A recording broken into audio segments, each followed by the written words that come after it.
Welcome to the first episode of Get Back to Your Day Jobs. I'm joined by Gibbo. Hello. And we're going to talk about everything Colls, really. Yeah, everything that's happened this season and what's going to be happening in the next few weeks. Yeah, I think we're just seeing how it goes, aren't we? And we're hoping to get some guests on and just see what see how it goes. If there's anything everybody else wants to see, we can have a bash of that as well. A quick caveat, we know nothing about football. No, nothing. Hands up, and all opinions are our own, yeah, not the club's. Exactly. So, first off, Gibbo, first impressions of the season. I think it's another one where we've just wanted to adjust to the league, settle, and that's what we are doing now. I think we're in November now, and we've just started settling, haven't we? I think it feels as if we started off with no forwards. Well, we did start off with no forwards at Ashton United away. Now Tom and Jordan are back, fit and scoring. Then that's our complete team. But we knew that would happen. It was kind of like we were travelling to these clubs saying, you know, we are good enough to be at this level. Yeah. And we knew we had more to come. But we were getting points off these teams. We were nearly beating them, and then so I think in a month's time we'll still have more to give. And I think we're at that point now where we know with our squad we're more or less injury free, obviously going forward, and we're looking good. I think we saw that at Gainsborough Trinity, where we're in this league and it's just me and you winging it, and they're established clubs with infrastructures far in excess of our own. And I just heard a comment from one of their media guys about, and I understand that those teams think they should be beating us. Oh, definitely. We've had it for years. Yeah. Where every club thinks they should beat us. And it is absolutely the case in this league. It is, and for those clubs who aren't beating us, I mean, as a fan, it's great, isn't it? I lost it at pointing out who was who in our team and what they'd done, you know. And we're not a team that's come immediately from the North West Counties. We have evolved, and you know, apart from Jordan and Ben and Gaz and Grimmy, it's another world, isn't it? It is, but I think there are a couple of clubs we have played and you think you've not done any homework on us whatsoever. No. You can rock up here and just win. No. And there is a club who have come here 3 times thinking they can win and they haven't. Mention no names. No. I met a guy from one of the other teams and he thought he was still in the West Midlands. I mean, and then we get other people who go, you're in the North West Counties, aren't you? And you know, we're playing in the Cup and they still assume we're in the North West Counties League. And I understand that to an extent, because as you know, I put my hands up and admit I knew nothing about this league. So we'll move on to that later, but they're all new destinations for me. Morpeth Town. I went there a few years ago. They played Bowers and Pitsea. I went with Rob actually, and we had a cracking day out. But never in a million years did I think Morpeth would go up two levels. We'd go up 3 levels, and then we'd be playing there on a Tuesday night in the league. It was a fantastic place to go. And we've drawn them in the FA Trophy next week. No, do you reckon we can see a repeat of a Tuesday night? I'm hoping not. That's all I'll say. I say with Morpeth, they seem to. I watched them at Wembley a few years ago as well, and they seem to have spent a bit of money on the ground since they got. Is it a terrace on top of the bar? Yeah, it was great. Yeah. For those who could get out of work on time, I was stuck. You were teaching, weren't you? Yes. Until 4:15. And then the M60 was particularly bad, which would have stopped you going anyway. Yeah. I set off at 3:00. Which is. But talking about fixtures on a Tuesday night, we've actually, since we've gone into this level of football, we've done pretty well with fixtures. We had the Morpeth game.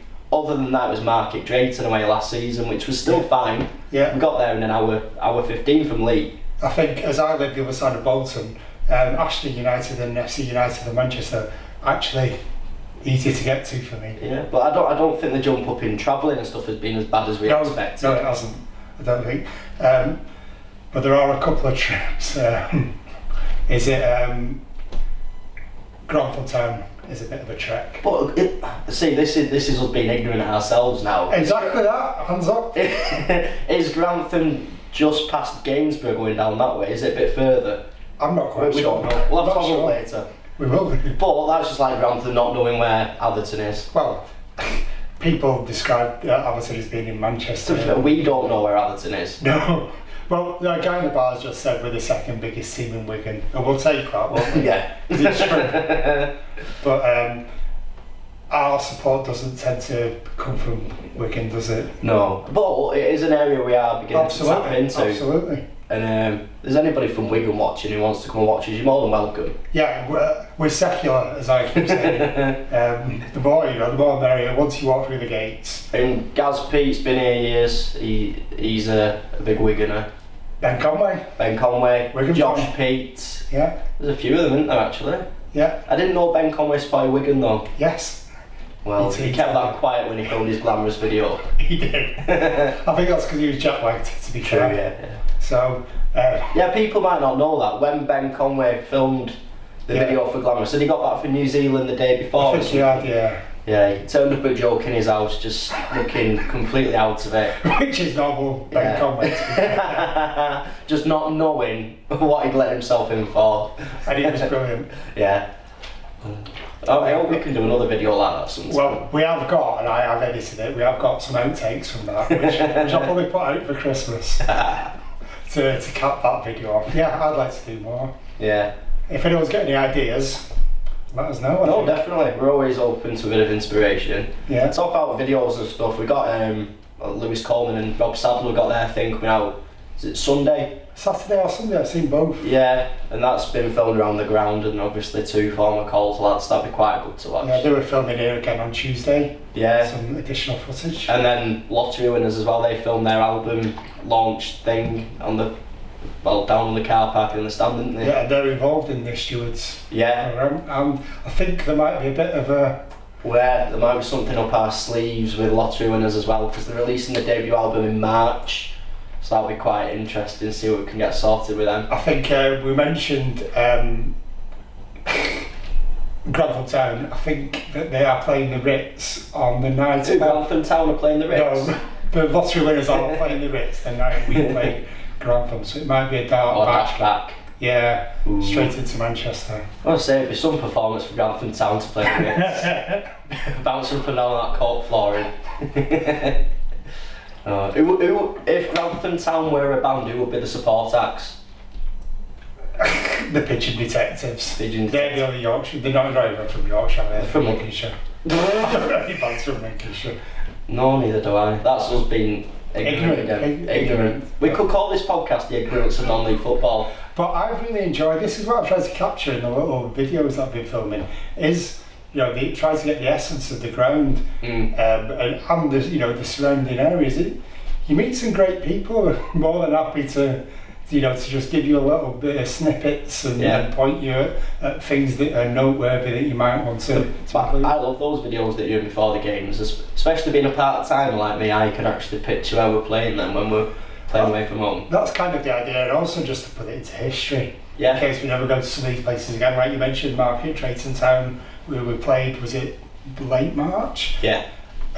We may never play them again because I think we kind of went though, thinking we might never play these lot again, which is why we took quite a big following down on a Tuesday night, and then we got there and they said they might be building on the ground. And I think we probably will never play on this pitch again unless we get them in the FA Cup or something daft. So yeah, but that's why I know Emil's done years of it, and I've been doing a bit recently where you archive as much as you can, because if you go to Lee Library there's stuff about Colls in the 1920s and we're kind of holding that baton of history at the minute, how we were making sure everything's there for the future. On that subject then, we'll move on to Jordan Covert, who's equalled the modern day record, goal scoring record, equaling Mark Battersby, the great Mark Battersby. And you are the stats man. Well, I'm not the stats Where man. are your dad? My dad is the stats man. So for those who don't know, my dad does do all the stats for the programme, and they get automatically dropped into the programme for me. So we've got every game we've played since 1982, so that's when our modern day records begin. And Paul Atherton, who was our striker a few years ago, he got over 100, so we did a bit for him when he left. And then we signed Mark Battersby just before that Camel Laird game in August 2014, that wasn't it? And I don't think any of us would have imagined just how many goals he would score for the club. No. But also making, well, I think he might have been on the bench that day, Jordan. I think Jordan was on the bench maybe at Camel Laird that day. I can't remember. I seen there's that picture of us all, of like Cleggy and Wazza and them all celebrating on the bench. Yeah. And I'm sure Jordan's at the back with like Matty Boland, and not that I have the picture up on my bedroom wall. Anyway, yeah, to have 2 record goal scorers at that game, basically at Camel Laird, I don't think we'd ever imagine what would happen. I mean, I do remember seeing Jordan absolutely tear us apart when he played for a club up the road who won't be named. And I always thought I'd love him at Colls, and for him to keep grafting and going the way he has, they're now on 121 goals apiece, which is... I kind of think that because of the level we're at now, I think that record's going to be really, really hard to get anywhere near, because there aren't any going to be any 5 or 6-0 games. You know, every single goal is vital and hard, hard fought for. And would someone be here that would score 25, 30 goals a season year on year? I mean, the amount of scouts we're getting down watching us at the moment, they'll be snapped up straight away. It's absolutely my point. Yeah. But I think we've noticed with the defending in this league, it's an awful lot better than even last season. There's just no room at all for any striker. So for Jordan to start hitting them in again, it's been fantastic, and I'm glad he finally got his goal, because it's given him a bit of confidence, which you can see. It was an instinctive finish. Oh, it was a brilliant goal at this end the other night. Yeah. Just he didn't even look up. He knew where the goal was, and that's the Jordan we've known for years. And there was no traffic cone. Yeah, no traffic cone to help him. If you don't know about the famous Gainsborough Trinity traffic cone, where have you been? It's mind blowing. Right. So those who don't know, when we played away at Gainsborough the other week, they decided, obviously they must have been protecting the penalty area. They've put the traffic cone off the pitch, but they put it right in the corner of the goal, basically as a target for the striker to try and get the ball right into the corner, and that's what Jordan did. And the ball literally bounces up. You can see on the GoPro. It's up there with the infamous inside wheel of Wigan Robin Park's retractable nets, which I think it might have been Matty Boland we played there, and the ball went in the net, but it bounced out off a wheel, and the referee didn't give it. There's something along those lines. That sounds like something off Bootleggers. But yeah, I think the moral of the story is don't put things in your net. So, moving on, we've got Matty Chadwick. Yes. Come in. See, he was one of my favourite loanees of the North West Counties. Absolutely. Off the top of my head, he arrived with somebody else. Rhys Nevins. Yes, him and Rhys Nevins, they were absolutely fantastic when we were in the counties. I can remember going to Barton away. Yeah. And I think we played Darwin the week before, or the game before, and I didn't go to that game. But they were both big lads, and it just said they're from the leagues above. Yeah. It sent a message out. Yeah. And it gave them fitness at the time, helped us out, helped them out. And obviously with Matty, it's not been forgotten, because he's come back and he's happy to be back. Yeah. And we're dead pleased to have him back. I know he's not played yet, because he'd be on his way back, won't he, for maybe... I think it was a FA Trophy registration. Oh, okay. That kept him out on Tuesday. I mean, because for those of you who are watching, we are filming this prior to the Basford game, aren't we? We are indeed. It's cold Friday night, but hopefully it might be featuring tomorrow. In the Hallow changing rooms. Yes, which are looking very nice, by the way. The kits aren't hung up, that'll be done jokingly, maybe doing that tomorrow morning. Yeah, and then she'll have them in a living room, that's where she keeps them. And their protein cakes, and Haribo, and real Jaffa cakes. Yeah, and all the shower gels. What a life. So, Basford United are another one of the teams that I know very little about. I've never watched them. One of the few clubs. Really? Well, if you've not seen them, then. No, there's certain clubs you manage to avoid, and not on purpose, but I've never watched Basford playing it. it is Basford. They sent that through in the programme stuff. Okay. They actually put in brackets the pronunciation of their own town, which I think we might have to start doing. Yeah. Because it's not Atherton. No. It's Atherton. Yeah. And we're not the other club up the road. Yes. But yeah, I think Basford, I'm sure it was them the other week, has said in those programme notes, it said they want to get into the National League. That's what they've ambitious. They send this information to other clubs and they've put in their notes that they want to get into the National League. And they're currently sat in second place. Yeah, no, fair play to them. Nothing wrong with a bit of ambition at all. Absolutely not. But then I just think sometimes, it'd be nice to just chill out a little bit, wouldn't it? I think that's one of the great things here, is that there's a pressure, isn't there? But there's no pressure to chase those promotion spots in this league. I wonder if the pressure that they'll feel at Basford is the pressure we felt to get out of the North West counties. Because that was horrible. Yeah. Like, you know, when every single day you're thinking about it, yeah. really ruins your week. You're calculating, you're predicting scores, and when you literally can't sleep because you think we're going to draw at Squires Gate on Wednesday night, all that kind of stuff. And we nearly did. Yeah, no, the amount of times we scraped a point or we win at Squires Gate. I think they got a very late equaliser in that season, didn't they? But, you know, Basford might be going into these games thinking, you know, they're only Atherton, but we could be in for a tough test, but then we do need to win even at this stage of the season. Absolutely. So Shields, I think, are running away with it, aren't they? Are risking running away with it. And these teams behind them, the chasing pack, if you like, they have got no room for manoeuvre. No, I mean, without having a league table in front of me, because I was on the MPL podcast the other week, but all of that block of teams, they're all so similar. You know, they're very direct, they've got experienced ex-professionals, and they are really good to watch, aren't they? You know, it's not often now we come to a game here and think they were poor. You know, you go away thinking they played really good football. Yeah. I think we can learn from it, all these teams, each and every team. Well, I think we learned loads from the Warrington game, because I don't know how much we can give away about tactics. I don't think we don't know much about that anyway. But I think the fact, you know, it said they were very zonal. You know, it wasn't all the teams would go man for man against us. Yeah. Go right, you pick up Colby, you pick up Tom Bentham, etc. Warrington didn't do that. They didn't care. I think they did what they wanted to, which we've not really had. And that's not us being big-headed. We've not really had that as Colls fans the last few years. But I think we've started to now think, no, we're just going to go off and do what we want as well. And it's making for really interesting, open-ended, high-scoring games. I think it's worth noting that we do watch the teams that we're playing. You know, we've got two scouts, and we produce reports. Yeah. So we will not entirely be playing our own game. We will have. The players will have been doing the homework set by Cleggy and Cameron and all those lot all week, won't they?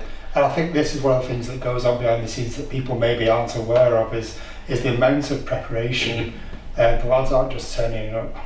No, not at all. Like, even the odd video that I've seen, it's made me see the game differently. Absolutely. As someone who doesn't have a clue. Absolutely. But then you can actually notice it working on the pitch when you're watching it. It's just incredible, really, what does go on behind the scenes. I think like John Welsh, you spoke to the other day. He was just saying he couldn't believe how professional we are behind the scenes. Which was an incredible thing to say. I know that there's a lot of work goes on behind the scenes here. I don't know what goes on at other clubs. I mean, I think when you speak to other people about what we do, they instantly assume we've got paid staff and things like that. It's worth pointing out again that we pay to, you know, I drove up to Morpeth on a Tuesday night with 3.5 hours. No, like all of us pay our way, don't we? None of us are paid at all. All the equipment we're using now, apart from that microphone which the club paid for, is ours. Dave Featherstone uses his own equipment. You produce with Dan Ackers from Nights Digital. You do the programme. Using software that we bought, and if we want it, we have to pay for it. It's not just given to us. But I think that makes it even more rewarding. I think if we were at a club where it's just given to us, I don't know if I'd appreciate it as much. I think when you're spending money, as you know, I insist on the quality being as high as it possibly can be. Because if it's worth doing, He's a right pay. Oh, hands up, I am. But if it's worth doing, it's worth doing properly. Definitely. I think. But I think that's why we often get frustrated, because it takes longer, doesn't it? But it does. But it's worth we it. Get there in the end. And hopefully people who are watching begin to get a bit of an understanding of all the stuff that goes on across the board, all the committee members, people who run the bar, the tea bar, everybody that does stuff behind the scenes. We're all volunteers. Yeah. It's an incredible team effort. It's mental. Yeah. The programme is, dare I say, the best it's ever been in terms of quality of the printing and the production. I think it'd be fair to say that, but I don't. I don't want to. I don't like being complimented. It is really good, and we're really happy with it at the minute, but again, I want it to be even better. Yeah. And it will be. If anyone wants to write anything, if anyone wants to do the programme, take it off my hands. But seriously, if anyone's got anything to write about their experiences watching the Colls and what it means to them. Yeah, if you get the programme, you notice there's always space for guest articles, and it saves me having to write a load of drivel at 1 o'clock in the morning. Or me doing it in work. Yeah. Carl, please can you help me? Fortunately, working in IT, I'm sat at the computer and I can... Yeah, I can't do the programme and stuff when I'm in the classroom with a lot of kids running around. Not that they run around for me, they are well disciplined when I'm teaching, but... So, after the Basford game, we mentioned we've got Morpeth in the FA Trophy, and then we've got what I think is a massive game against Buxton. Why do you think it's massive? Because it's one of those games where Buxton are down the bottom of the table. Mm. Could you see it as a relegation 6-pointer? No, I don't want to use the cliches such as that, because I think that the table, as I've said before, I think it's quite false in that the quality of the players who have either injured and have come in recently, Matthew Chadwick, who hasn't even started yet, I think we're nowhere near the relegation zone. But I haven't got a clue who I'd say is anywhere near there, and that is the problem. Yeah, because I think every club will be thinking we're nowhere near the relegation zone, I think, because every club is decent. Absolutely. Whoever goes down is going to be so gutted. Absolutely. But yeah, and that's the only reason why the Buxton game is big, because they're in the same position as us. They think they should be. Last season they made the playoffs, didn't they? Yeah. So this season that would have been their objective, and it's a very big ask for them to reach that now. But I'm sure that they're looking up rather than down. Yeah. Well, a club like Buxton should be looking up, because they're a great club, established at this level as well, and whenever I've gone, I've always thought it's fun. Well, I've always thought, wish Colls at this level. This is mental. Here we go. And now we are. But it's our last away game of the season, isn't it, Buxton? Is it? I'm sure it is. That could be a big trip. So, bit of fancy dress walking up. There's a massive hill going up to the ground at Buxton. There's always a hill. No, like massive. Really? Really, really big. But I'll say that, and then nobody will pay any attention, and we'll be struggling up the coach. Is it bigger than Mosley?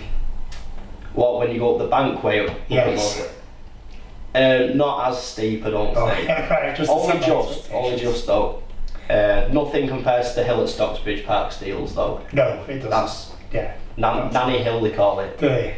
That's happy days. It's worth a day out to Stocksbridge just to see this hill that people live on.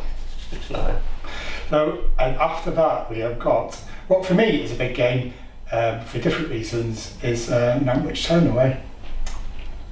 I don't want to go there, but I class it as a bit of a grudge match. What, because of things that have been said this season, or? Yeah, really disappointing that they are held up as being, at this club, as being some great, something... Because I think it's fair to say there were some condescending comments, weren't there? Insulting, downright insulting, and uncalled for.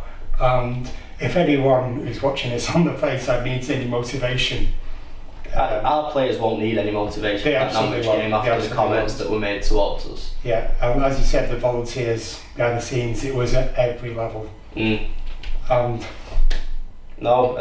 I am looking forward to the Nantwich game. Kevin Keegan style, I would love it if we beat them. But I bet Nantwich are just like, this isn't a grudge match. Be like, you know, one of those rivalries that the other club doesn't know exists. Like Bolton and Bury, shall I say? Go. I'm trying to think one we could compare it to, but I don't want to get in trouble. No, not in our first episode. Not at all. No. But yeah, that's a big game for me. And then we're back at home again. We've got Hyde United as well on the 7th. I'm looking forward to that because I missed the last time we played Hyde United here. I've missed both times we played Hyde actually. I mean, I'm happy I missed the away game last time because that was at 5-0. Was it 4 or 5? I switched off. But that was a massive learning curve. Yeah. And what at the end of the game, I stood there with Matt and Matt Morton and Peter O'Neill, and we just clapped the lads off because they give it everything they have, but they're just schools. But I know Clay looks back at the Hyde game and says that was a learning curve at that league, and I think he's used Warrington as that this season. Yeah. Even though Warrington didn't demolish us, but it was, you know, it could have been more. Such a close game. But Warrington could have scored more. Yeah. Like it was a case of we've been taught a lesson here, but there's no harm in that whatsoever because you only come back better from it. I think it's worth pointing out that at the start of the season, Warrington should have realistically been in the Conference North. There was some convoluted promotion system that resulted in them not being promoted. My specialist subject, the non-league pyramid system. Absolutely. If I was to go mastermind, I think I'd pick the non-league pyramid. Yeah, Kingsland Town picked them in a super playoff. Yeah. And I think coming into that game early in the season, they still had that bit between the teeth of, being... But then they could have gone the other way. They could have been so bitterly disappointed and hard done to, couldn't they? But it didn't seem that way. No, not at all. But I think that unfortunately for Warrington, you've got South Shields this season, who I think they could do. I think what they want to do and be in the Football League. If there's any club who are going to do it currently in non-league, it's going to be South Shields. Yeah. And I wouldn't begrudge them at all. No. They're a lovely club. Yeah. And we're not being paid to say that they are a lovely club. You go there, everybody's really nice. Yeah. They're forward thinking. Yeah. Obviously, there's been a cash injection there to get it going, but you look around on a match day and now you think it's sustainable. I think it was 2,000 people. Yeah, 2,000 people all drinking in a beer marquee. Yeah. They've got community coaching, and I think Brad Cook's brother, because he lives up there, he does work for South Shields. Okay. They've got Collieries on during the week, so there's revenue being generated. If you see it being done sustainably like that, you think I do want them to reach the Football League. And possibly when we play them in March, that could be the game where they clinch. Could it? Possibly, which that's looking forward. That's like a Jose Mourinho 2005 prediction. When he said, "Oh, we're going to win the league at Bolton at the beginning of the season."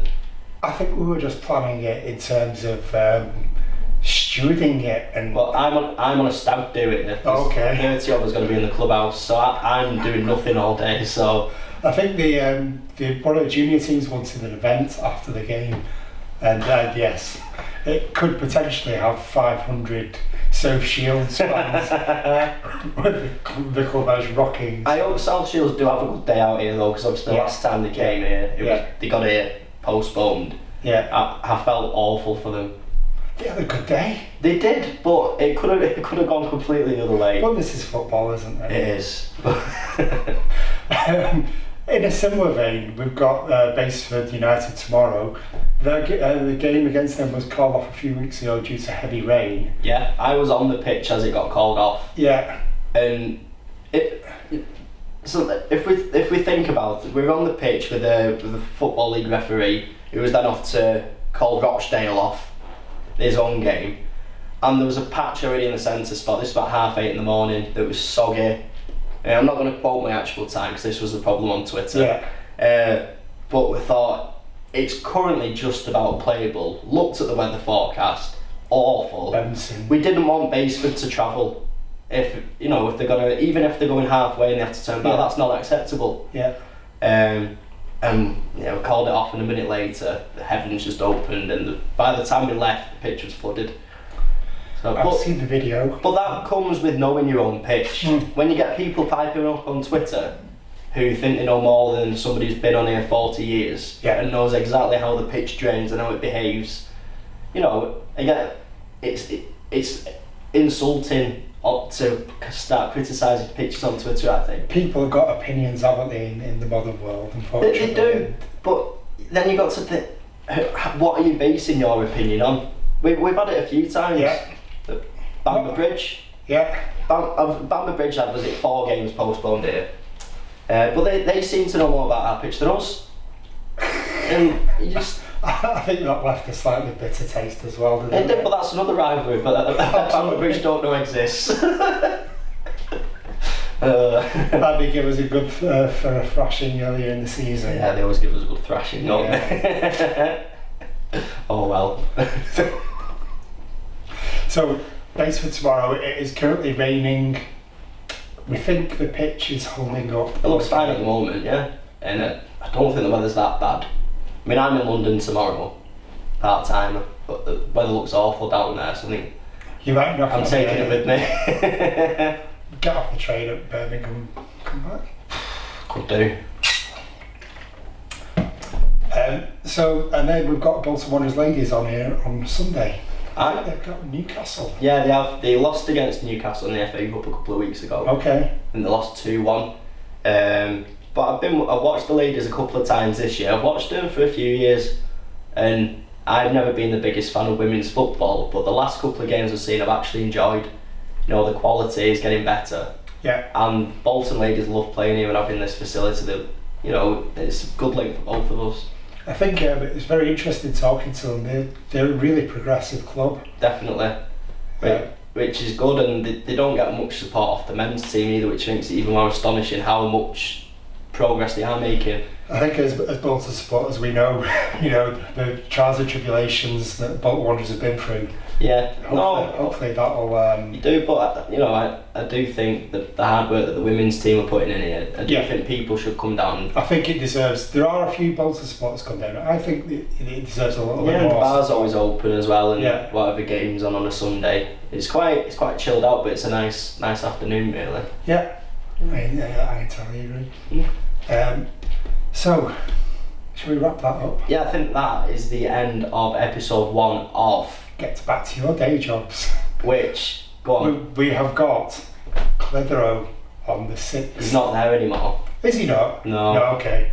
But we have got Clitheroe away on the 6th of November in the Lancashire Challenge Trophy. It would be a tough game. I went to watch Clitheroe versus Ramsbottom on Saturday. You've got Connor Gold playing up front for them, but they have like a four-pronged attack going forward all the time. They look very exciting going forward, Clitheroe did. I think they're in an entirely different proposition to... And they're actually managed by one of our old managers in Phil, is it Phil Brown? Okay. Before I was here. Yeah. But yeah, he seems to have him well drilled, and he'll be wanting to beat his old club, won't he? So, yeah. Be a good game, that one. I think going back 5 years, the Lancashire Challenge Trophy game against Clitheroe. The semi-final at Leyland. Yeah, that was one of the games that sort of we learned a massive amount from, wasn't it? Yeah, but okay, they were 2 divisions above us at the time. Yeah. And we hadn't beaten them in 28 years or something ridiculous like that. And it now seems slightly bizarre that we're facing them and we're the favourites over in a higher league. First time ever. Yeah. Frank Anderson will be happy. Yeah. So yeah, that'll be a good trip over there. I'm looking forward to it. And then probably have another podcast after that. Yeah, that'll be good. Yeah. Right. Cheers, Joe. Cheers.